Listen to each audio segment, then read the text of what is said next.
பள்ளர் தெரு, பரத்தெரு என்ற இழிச்சொற்களை வாக்காளர் பதிவேட்டில் பயன்படுத்திய மாவட்ட ஆட்சியர், வட்டாட்சியர் மற்றும் வட்டார வளர்ச்சி அலுவலருக்கு எதிர்ப்பு வலுத்து வரும் நிலையில் திருக்கல்லாறு காவல் நிலையத்தில் வளரும் தமிழகம் கட்சியினர்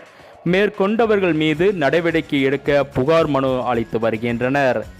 தமிழகத்தில் நடந்து முடிந்த இந்தியாவின் 18வது நாடாளுமன்ற தேர்தலில் திருத்துறைப்பூண்டி சட்டமன்ற தொகுதிக்கு உட்பட்ட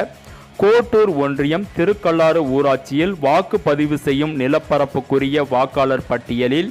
தேவேந்திரகுல வேளாளர் ஆதி திராவிடர் மக்கள் பெரும்பான்மையோர் வாழும் இடங்களில் அவர்களின் பெயர்களை மறைத்து பள்ளர் தெரு, பரத்தெரு என்ற இழிச்சொற்களை பயன்படுத்தி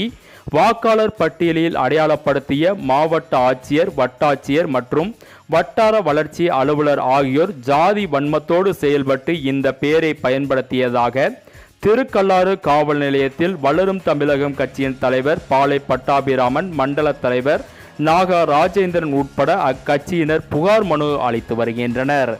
நடவடிக்கை எடுக்காத பட்சத்தில் மாபெரும் கண்டன ஆர்ப்பாட்டம் நடைபெறும் என்று